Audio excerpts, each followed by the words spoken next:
30 times.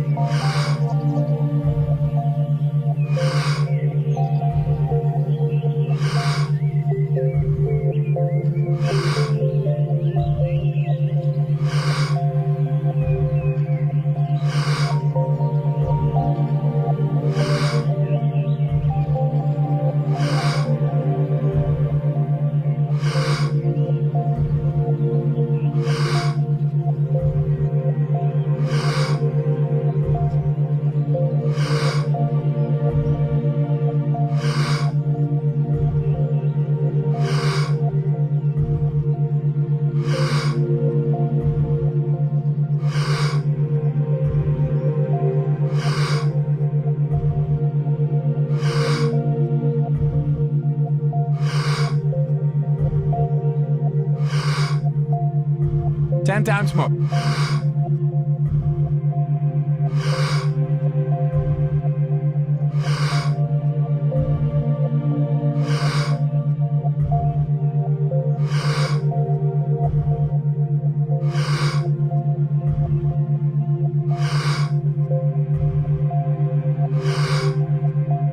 Two times more.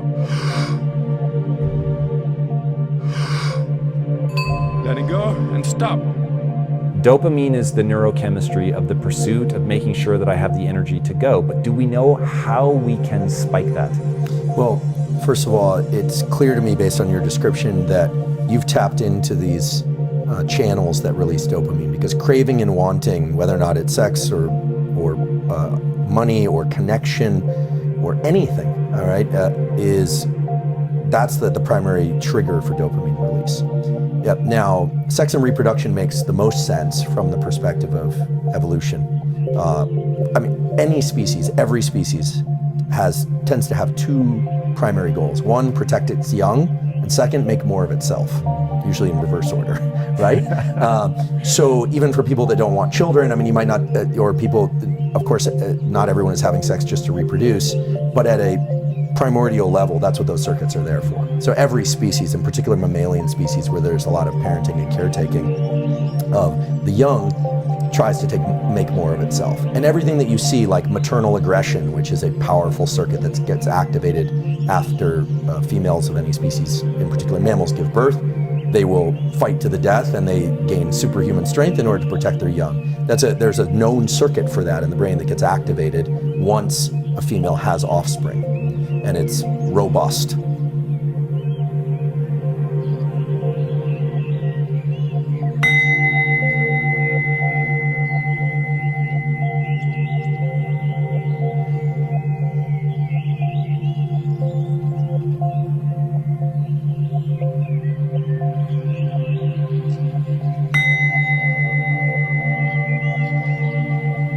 Thirty times.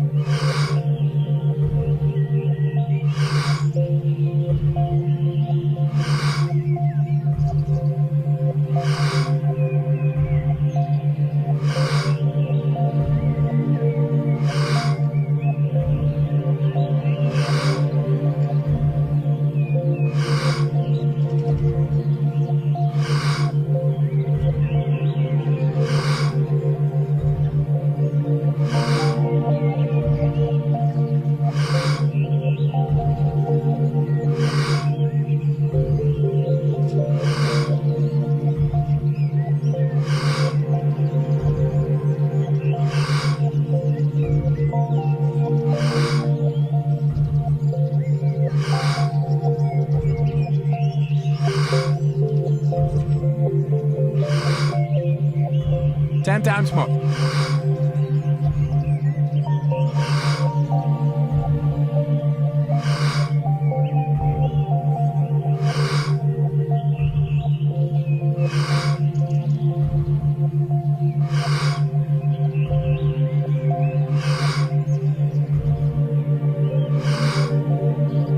Two times more. Letting go and stop. On the positive side, during pregnancy, the woman's hippocampus, her brain area associated with memory and retention of information, it goes through a period in which it gets worse for certain types of information, but then achieves superior levels of working memory once the babies arrive, because there are a lot of things to manage. So this makes sense. This is true in rodents, this is true in humans. And then in terms of the biology of the father, we now know that because typically parents have, it does seem like one spouse always does more than the other, but even in the most evenly divided households, there's usually some co-parenting of some sort, but that the father has a big increase in the hormone prolactin when the mother is expecting. And the prolactin lays down body fat, it prepares for sleepless nights. For women, it sparks the circuitry for milk letdown for nursing. So the dad bod has a lot to do with prolactin. This is true in birds, in small mammals, and in humans. And this has now been, there was a paper published in Nature on humans specifically about this. And when you think about the relationship between dopamine and prolactin, it's interesting, and it takes us back to this motivation and craving that you were describing earlier, which is that dopamine and prolactin work in opposite fashion. So the most salient example of this is sex and reproduction, where anticipation of sex and reproduction greatly increases dopamine, but post-sex,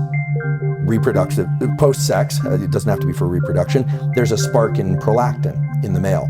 The spike, in prolactin. And that spike in prolactin is actually what sets the refractory period during which he can't mate again. So it sets a period of quiescence to keep men, it's for pair bonding, for the exchange of chemicals through the nose, through the skin, and through the sweat, mainly through odor. We could talk about pheromones if you want, but that's a topic that's somewhat controversial. The actual identity of pheromones in humans has not been identified, but there are pheromone effects in humans.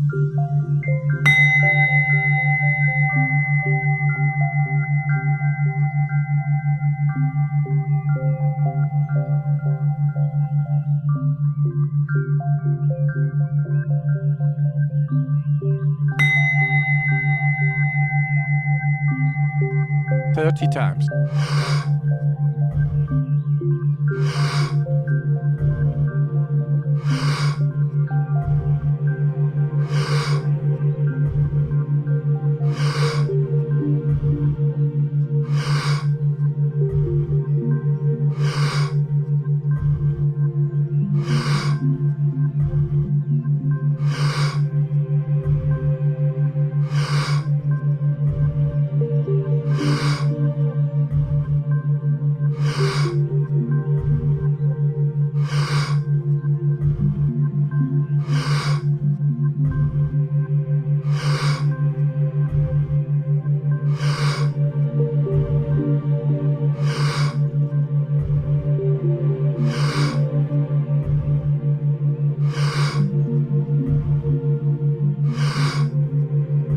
Ten times more.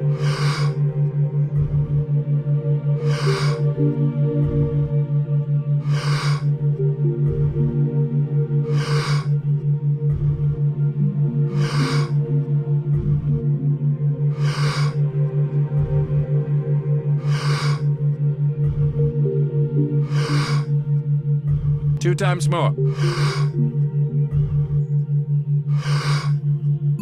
Letting go and stop. There's this culture of biologists that have clearly identified pheromone effects in non-humans and non-human primates. But whether or not those are, the classic definition of a pheromone effect is that it's subconscious, that you can't actually detect the smell. However, we know that smells themselves, conscious detection of them, can evoke very robust physiological responses. One example to just stay in this arena of thought is that a guy by the name of Noam Sobel, who's at the Weizmann Institute. He used to be at Berkeley. He has a lab over in Israel. It's an amazing lab, works on olfaction, smell, and he discovered that the scent of women's tears causes a dramatic and significant reduction in testosterone in men. What? Absolutely. And this was published, if anyone wants to go look it up, it was published in Science magazine. You can smell tears? Yeah, we have, the Super Bowl of publishing in science is Science, Nature, and Cell. Those are the three top journals. This is published in Science magazine, very stringent. The smell of tears. Now, it's subconscious at some level. Whoa. But the other thing that, if we were going to kind of play around in this hormones and behavior interactions between humans, there are some really interesting examples. So for instance, men will rate the smell of a woman's skin or sweat or the perception of her face as more beautiful during the pre-ovulatory phase of her menstrual cycle. That pre-ovulatory phase is associated with a number of different changes in hormones, okay? Just that smell will increase testosterone in a male. And oral contraception in the female, when women taking oral contraception, it adjusts their hormones such that men no longer detect this change in how attractive women are. Doesn't mean they find them unattractive, but it means they don't find them increasingly attractive during this certain period of their menstrual cycle. So we are constantly signaling back and forth through hormones. In fact, we met over there and shook hands because we've been tested for COVID and the rest. We shook hands, and what happened and what happens within 30 seconds of any human being contacting one another is they shake hands and then they wipe the chemicals of the other person on their face or body. Noam's lab has also shown this. And so we are constantly signaling through chemical exchange. Sometimes it's subconscious, and those are the so-called pheromone effects. Sometimes it's low levels of odors that are beneath our conscious detection. And sometimes it's outright, wow, this person smells really, really good. Or they look particularly good today. Oftentimes that's tied to the period in which they are ovulating in their menstrual cycle.